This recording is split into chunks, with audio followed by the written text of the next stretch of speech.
Alors c'est un grand honneur aussi pour nous d'avoir une très très grande représentation de la direction du CEPI.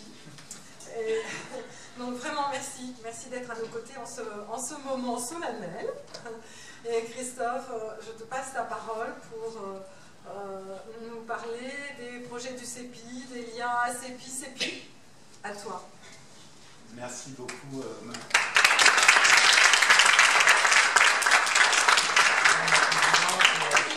Chère Evelyne, chers amis du CEPI, j'ai structuré au départ, je pensais juste dire quelques mots, puis vu que c'est 50 ans, j'ai quand même un peu structuré mon intervention. Vous voyez, j'ai des notes.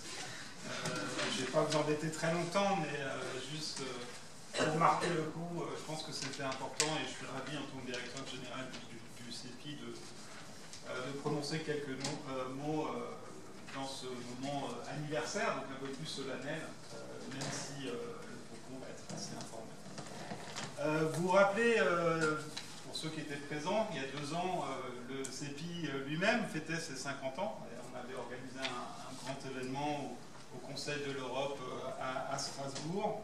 Et c'est à présent donc, le tour de la CEPI qui a été créé donc, 2 ans plus tard par des anciens étudiants. Alors, je ne vais pas vous parler de l'histoire du CEPI, de la CEPI, ni du CEPI d'ailleurs, parce que l'histoire de la CEPI, je ne la maîtrise pas très bien. Moi, je suis aux manettes depuis 8 ans. Je pourrais vous parler des 8 ans passés, mais des 50 ans, non. Et puis, justement, parce que Philippe, ancien président de la CEPI, a accepté de prendre ce rôle et je suis impatient d'écouter un petit peu quelle est cette riche histoire. Mais juste pour l'avoir vécu il y a 2 ans, un anniversaire, c'est quand même un moment important. Et surtout lorsque c'est 50 ans. 50 ans d'une institution, d'une organisation, c'est déjà une preuve de sérieux, de longévité, également de tradition, quelque part, puisque ça caractérise la vie d'une association ou d'une entité. Et quand on pense à toutes les générations d'étudiants qui ont pu intégrer à un moment la CEPI et qui ont continué à rester dans la CEPI, anciens étudiants, anciens nouveaux entrants dans la profession, chaque année avec ce cocktail intergénérationnel, nous avons quelque chose pour faire vivre un réseau. Et on en a parlé à l'instant. J'ai bien écouté Fabien Lamac nous expliquer l'importance qu'avait un réseau pour gérer une carrière. Alors, je ne peux pas témoigner de 50 ans, mais je peux témoigner de 8 ans. J'ai déjà exercé à la tête du CEPI et j'ai toujours perçu que la CEPI était, avec beaucoup d'enthousiasme, disons, un facilitateur.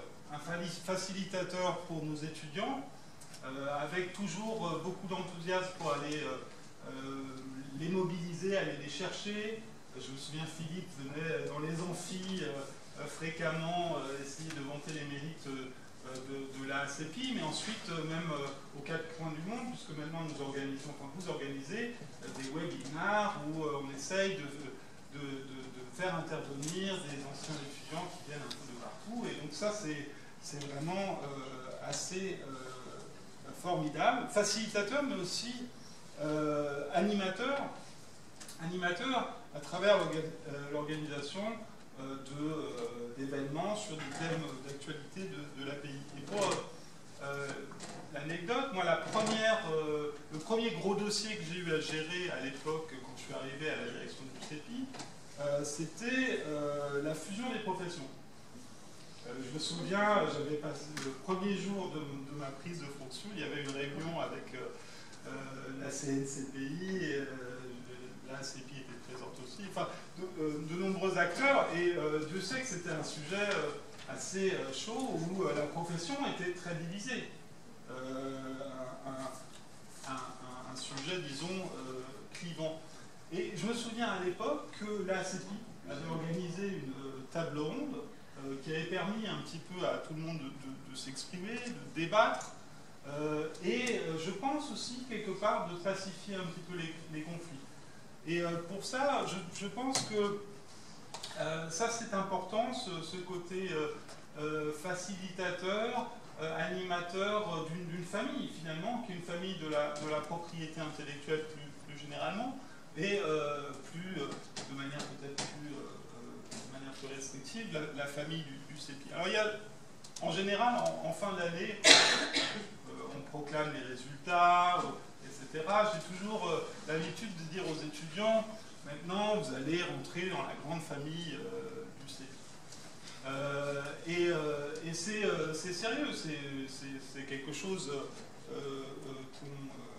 qu'on a à cœur, mais on sait en général, et tout le monde peut le témoigner, que dans une famille, s'il n'y a pas quelqu'un qui se colle à organiser la fête de famille, qui organise une bonne bouffe, qui organise un événement, et ben finalement, si ça c'est pas fait, les liens se distancent, et puis la famille part un petit peu dans tous les sens. Donc c'est sûr que la CEPI, je crois que c'est un des grands mérites, c'est de permettre justement de réunir la famille, et de maintenir le lien. Et pour cela, en tant que CEPI, et je pense que je parle au nom de tous mes collègues présents ici, je crois qu'on vous est très très reconnaissant pour ça. Parce que c'est une chose de dire oui, vous avez fait le CEPI, j'ai bien compris Fabien Lama qui disait que c'est pas suffisant d'avoir fait le CEPI pour faire un réseau, il faut le faire vivre, il faut le faire fructifier, il faut l'animer, et c'est ce que vous faites avec beaucoup de talent. Et finalement, parce qu'il y a quand même, quand on intègre le CEPI, je pense qu'il y a quelque chose qui va au-delà d'avoir passé une année ensemble à Strasbourg. Je pense qu'il y a des valeurs communes d'exigence, d'excellence dans le travail accompli. C'est une année, tout le monde pourrait le dire, comme intense, difficile. Et même des fois, ça crée des liens d'amitié, affectifs qui restent toute une carrière. On peut voir toute une vie, même une fois qu'on est à la retraite. Et la CEPI a toujours proposé un cadre pour cultiver cela. Et ça, c'est très précieux.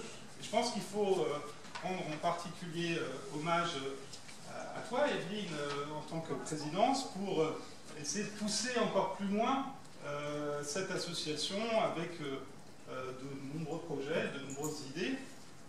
Sache que nous sommes toujours à tes côtés, tu peux compter sur nous, avec toutes tes initiatives, et qu'on continuera à développer ensemble différents projets. On travaille actuellement sur les bases de données pour rassembler tous nos anciens étudiants. Il ne faut quand même pas oublier que le CEPI, c'est 2000 personnes formées chaque année à Strasbourg, mais dans 20 différents pays d'Europe et 40 villes, donc ça fait beaucoup de monde et un potentiel réseau assez intéressant à faire mobiliser dans le futur. Alors, notre présidente nous a demandé, m'a demandé d'évoquer les projets futurs du CEPI. Est-ce que j'ai eu envie de faire ça? Parce que déjà, c'est pas l'anniversaire du CEPI, et puis on en fait pas mal des choses. Donc du coup, comme j'ai déjà un peu épuisé mon temps de parole, je vais être extrêmement bref et vous inviter à aller consulter notre site internet. Je dis ça parce qu'on a beaucoup travaillé dessus, en l'occurrence c'est une news, et on l'a reformaté totalement cet été, auquel s'ajoute, je vous conseille aussi pour vous tenir un petit peu à jour de nos activités, vous abonner à notre newsletter qui est assez complète et sur lequel il est inutile de revenir en détail sur l'ensemble des activités, juste pour vous dire que nous travaillons en permanence sur des nouvelles offres de formation. Vous le savez peut-être, certainement, puisque certains ont fait des masters, mais entre-temps, c'est quand même 6 masters 2 en propriété intellectuelle qui sont proposés au CEPI, en français, en anglais, avec différents accents de propriété intellectuelle. Donc c'est quand même intéressant, auquel s'ajoute une multitude de DU qui vont attirer des étudiants et des professionnels du monde entier, des diplômes, mais aussi du non-diplômant, sur des sujets très techniques, et je suis sûr que on sera certainement amené, vous tous, à se revoir peut-être au CEPI, puisque tout au long de votre vie professionnelle, nous proposons un certain nombre de formations, que ce soit sur des sujets très techniques, pointus, comme le contentieux, le transfert de technologie, ou encore le management de la propriété intellectuelle. Et je ne vais pas en dévoiler trop, parce qu'on travaille actuellement sur une nouvelle offre de formation pour l'année prochaine. Et je sais qu'un certain nombre de gens aiment bien s'inspirer aussi de nos bonnes idées. Donc je ne vais pas en dévoiler trop. Je vais juste... c'est un domaine concurrentiel, la pays, c'est normal. Je signaler 3 choses. Et la première, qui pourra peut-être intéresser certains des diplômés présents, et sur lesquels je suis particulièrement fier, parce que ça a été beaucoup de travail. C'est un projet qui a abouti au printemps dernier.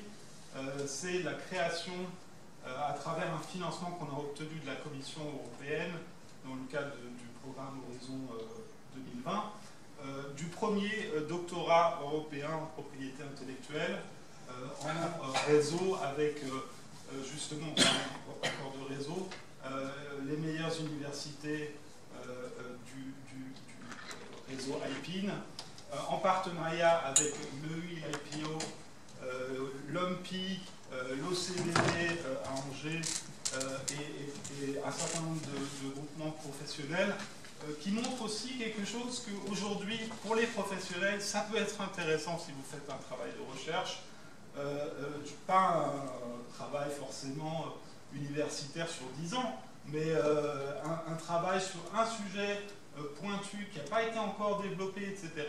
Vous apportez une connaissance, vous apportez un plus.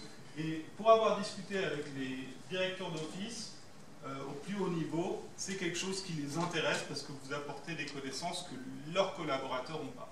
Donc le doctorat européen, c'est quelque chose qui peut être intéressant pour vous. Soyez vigilants, on va publier 15 appels d'offres au courant de l'année. Donc il y aura des opportunités qu'il faudra saisir. Juste pour info, parce que ce n'est pas encore sur le site, et puis parce qu'on n'en a pas encore parlé, 2 événements à l'automne, et puis je terminerai par ça. Un premier événement le 17 novembre à Strasbourg. On va essayer de vous faire revenir à Strasbourg, parce que c'est quand même aussi l'idée.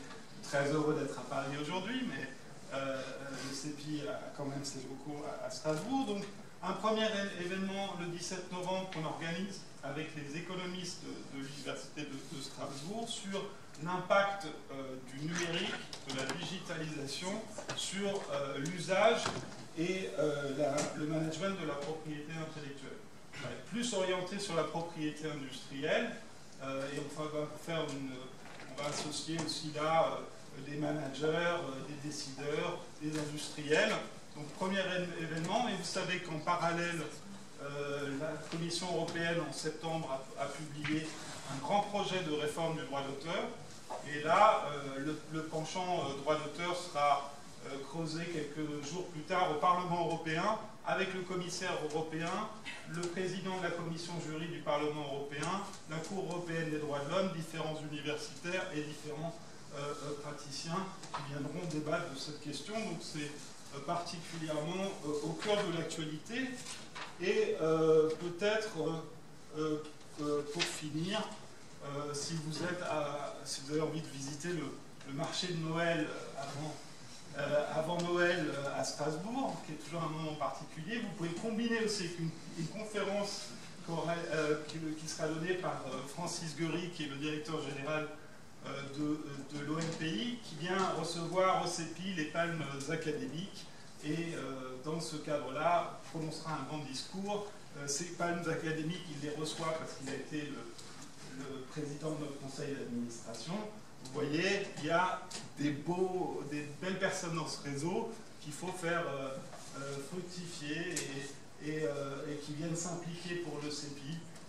Voilà, donc juste pour vous dire que le CEPI travaille, mais que évidemment on a besoin de relais, et assez parlé du CEPI, aujourd'hui c'est la CEPI qu'on fête. Je souhaite à la CEPI une longue vie encore et beaucoup de succès. On est très fiers de vous au CEPI et on est heureux d'avancer à vos côtés en tant que partenaire. Merci. Merci.